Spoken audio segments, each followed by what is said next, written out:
یہ اس لیے بھی ضروری ہے کہ بعض بیٹیوں کے نام جو ہیں، لڑکیوں کے نام، وہ لڑکوں سے ملتے جلتے ہی ہوتے ہیں۔ اچھا،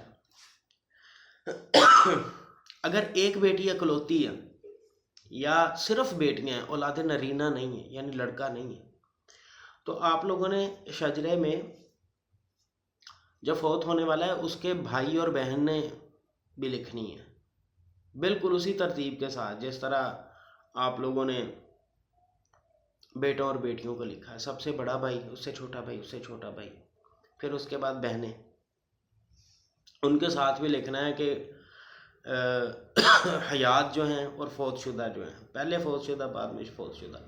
اچھا، اگر کوئی بھائی فوت شدہ ہے تو آپ نے اس مرحوم بھائی کی اولاد کو بھی لکھنا ہے شجرے میں، اور پھر اگر جو فوت ہونے والا ہے اس کی اولاد نہیں ہے تو اس کو ایک ڈبے کے اندر اس کا نام لکھنا ہے، اور ڈبے کی جو کارنرز ہیں وہ فل کر دینے ہیں لائنیں مار کے۔ یہ ایک نشان ہوتا ہے لا ولد کا کہ اس کی اولاد نہیں ہے۔ تو یہ تھا شجرہ بنانے کا طریقہ۔ اب آتے ہیں قانون وراثت کی طرف۔ قانون وراثت شروع کرنے سے پہلے آپ ایک چیز کو ذہن نشین کر لیں کہ عرب کے اندر جو وہاں پہ کلچر تھا، قرآن مجید نے جو قانون وراثت سورہ نساء کی 11ویں اور 176ویں آیت ہے، وہ خاص طور پر اس وجہ سے نازل ہوئی جو قانون کے جو عرب کا جو کلچر تھا وراثت کے حوالے سے، اس کو ڈینائی کیا اس نے۔ عرب لوگ جو تھے یہ اپنے حسب نسب کا اور جائیداد کا، ان دو چیزوں کا بڑا خیال رکھتے تھے، ان کو بڑا پیور اور خالص رکھتے تھے، اس میں کسی دوسرے قبیلے کی جو آمیزش ہے وہ نہیں ہونے دیتے تھے۔ یہی وجہ ہے کہ لڑکیوں کے بارے میں بات جو ہے کہ لڑکیاں پرایا دھن ہوتی ہیں، بیٹیاں پرایا دھن ہوتی ہیں، تو ان کو یہ شک شبہ ہوتا تھا، ان کو بھی تھا کہ لڑکیاں جو ہیں اگر یہ کل کو کسی اور قبیلے میں گئیں، شادی ہوئی تو یہ ساتھ جائیداد بھی لے جائیں گی، ٹھیک ہے، اگر ان کو حصہ دیا تو یہ ساتھ جائیداد بھی رہیں گے، اس طرح تو جائیداد جو ہے وہ ناخالص ہو جائے گی، ان پیوریفائی ہو جائے گی۔ تو اتنے زیادہ پوسیسو تھے اپنی جائیداد کو اور حسب اور نسب کو لے کر۔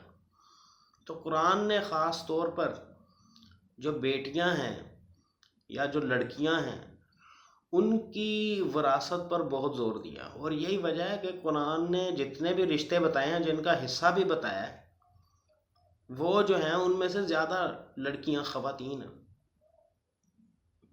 تو یہاں پہ ہم لوگ سب سے پہلے فقہ حنفیہ کے مطابق جو وارثان کی اقسام ہیں ان کو ایک دفعہ دیکھیں گے۔ ذوی الفروض سب سے پہلی قسم ہے، اور ذوی الفروض یہ وہ لوگ ہیں، وہ وارثان ہیں جن کا حصہ قرآن نے بتایا ہے فریکشنز کے اندر، ٹھیک ہے، 2/3، 1/2، 1/6، 1/8، 1/4، 1/2، یہ بٹوں کے اندر، یا قرآن نے جتنے بھی حصے بتائے سارے فریکشنز کے اندر، ٹھیک ہے۔ ذوی الفروض کے بعد جو دوسرے وارثان ہیں وہ اسبات ہیں۔ اسبات جو ہیں، اسبا اصل میں بچے ہوئے ترکے کو کہتے ہیں۔ تو اسبات میں وہ والے رشتہ دار آ جاتے ہیں کہ جن کو وہ والا حصہ ملتا ہے جو ذوی الفروض کے بعد بچ جاتا ہے۔ تو جو بیٹا ہے یہ بھی اسبات میں آتا ہے، ذوی الفروض میں بیٹے کا حصہ نہیں ہے، قرآن نے فکس شیئر نہیں بتایا بیٹے کا۔ تو اسبات جو ہیں، اور پھر بیٹا جو ہے، بیٹا ایسا رشتہ ہے جس کی اتنی زیادہ اہمیت ہے کہ حجب آ جاتا ہے وراثت کے اندر۔ مطلب اگر بیٹا ہو تو کئی ذوی الفروض جو ہیں وہ اپنے وراثتی حصے سے محروم ہو جاتے ہیں یا ان کا حصہ کم ہو جاتا ہے، ٹھیک ہے جی۔ اسبات دوسرے درجے پہ، اور اسبات کی پھر اقسام ہیں، پہلے درجے کے اسبات، دوسرے درجے کے اسبات، تیسرے درجے کے اسبات، چوتھے درجے کے اسبات، 4 درجے ہیں اسبات کے۔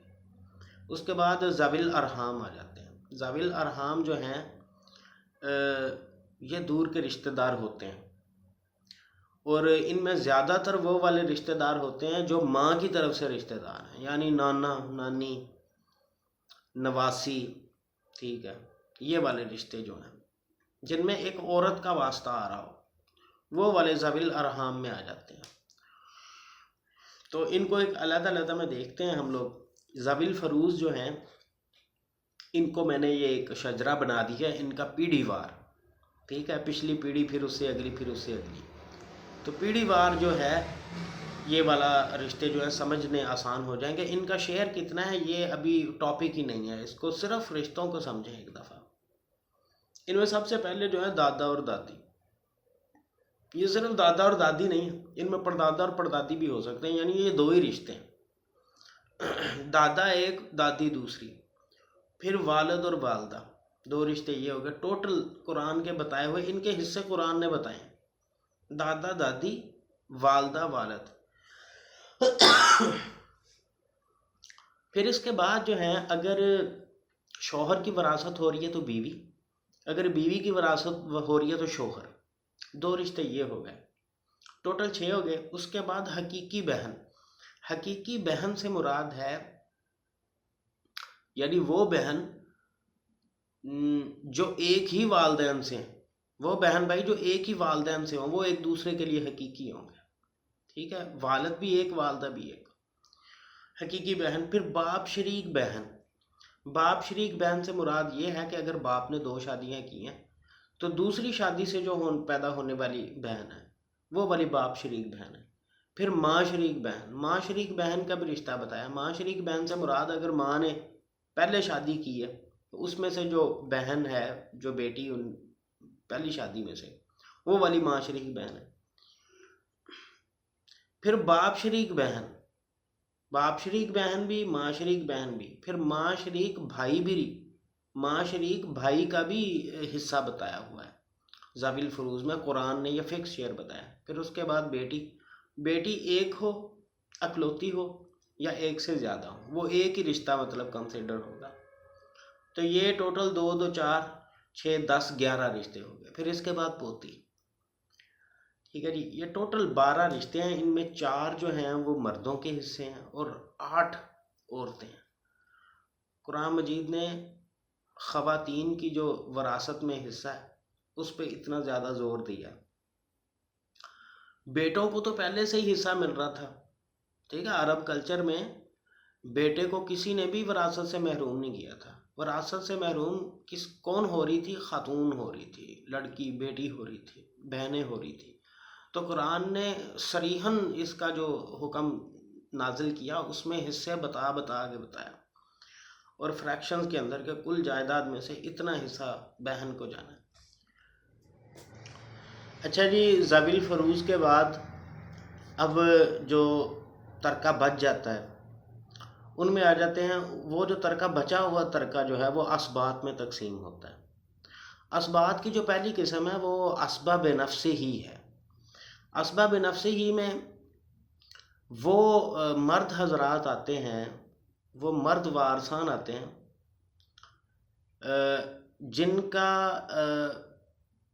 جن کے ساتھ تعلق جو ہے، جو رشتہ ہے، وہ ایک مرد کی نسبت سے۔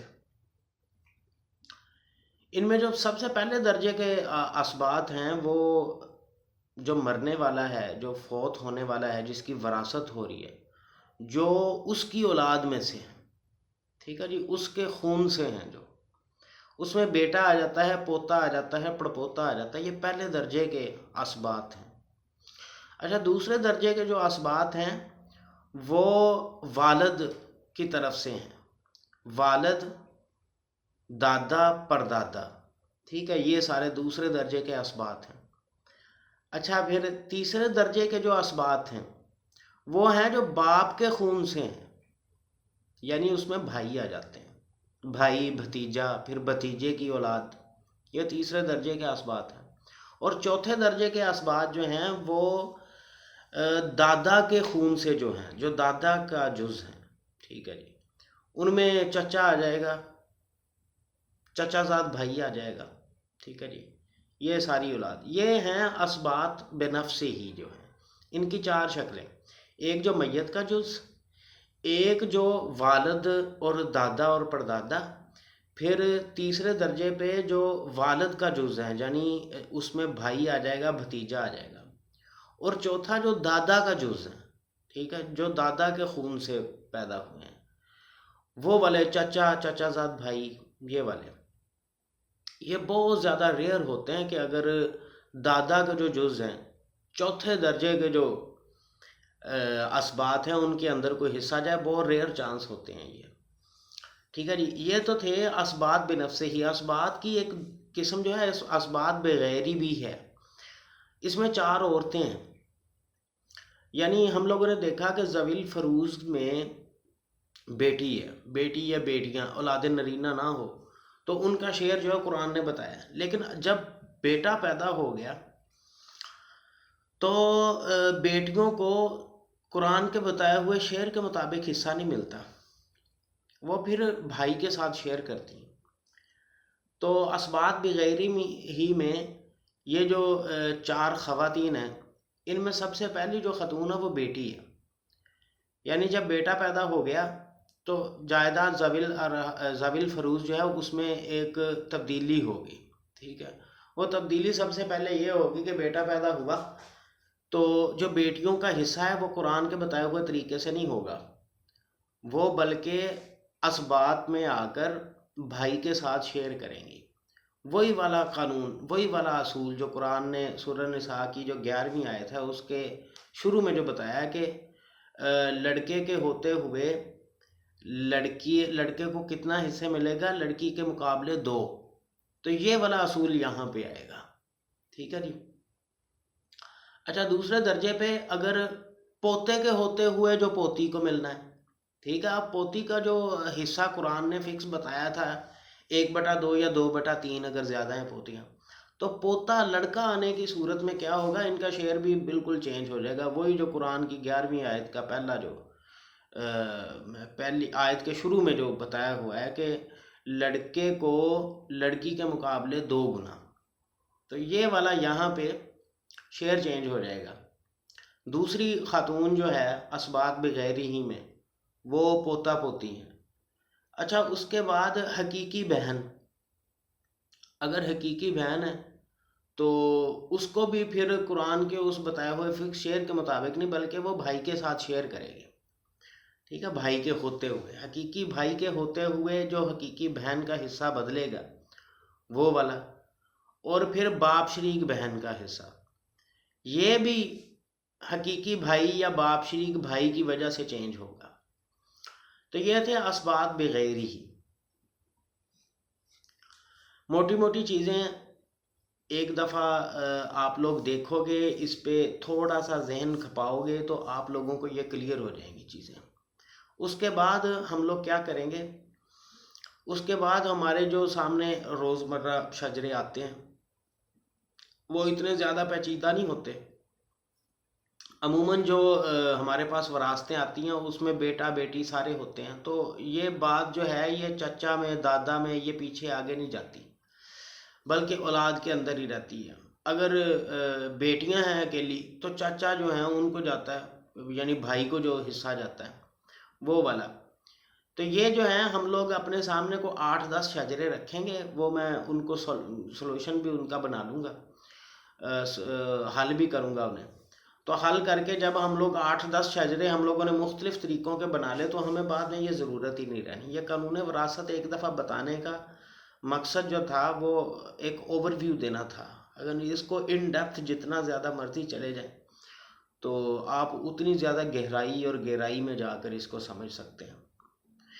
ہمارے ادھر چونکہ شادی جو ہے، ہم لوگ چونکہ ہندوستان کے نیٹو ہیں، یہاں کے پرانے رہنے والے، تو یہاں پہ جو ہے وہ ایک سے زیادہ شادیوں کی کبھی بھی پذیرائی نہیں ہوئی. اور لوگ جو ہیں وہ جو ایک سے زیادہ شادیاں کرتے ہیں وہ ویسے بھی فیملی میں فٹ نہیں ہوتے. کیوں؟ ہمارا ادھر ہندوستان کا جو کلچر ہے وہ ایک شادی کا ہے، تو ہم لوگ اپنے اس کلچر سے کبھی باہر نکل ہی نہیں سکے آج تک. عرب کے اندر ایک سے زیادہ شادیوں عام تھیں، تو وہاں پہ جو تھے وہ اتنے زیادہ رشتے ہونے کی وجہ سے وراثت جو ہے وہ کئی اطراف میں جاتی تھی، حصے جو ہیں وہ کئی جگہوں پہ جاتے تھے. اس وجہ سے ہمارے ہندوستان کے سینیریو کے اندر جو شعر نکالنا ہے وہ اتنا زیادہ مشکل بھی نہیں ہے. لیکن ایک دفعہ اوور ویو دینا تھا تو وہ میں نے آپ کے سامنے یہ چیزیں رکھی ہیں. ان کے اب جو میتھمیٹکس ہے، حصے نکالنے کے جو طریقے ہیں، وہ بھی میں بڑے ہی آسان طریقے کے ساتھ آپ کو بتاؤں گا.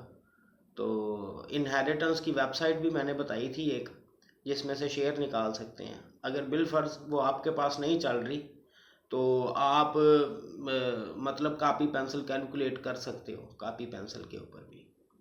بہت شکریہ، اللہ حافظ.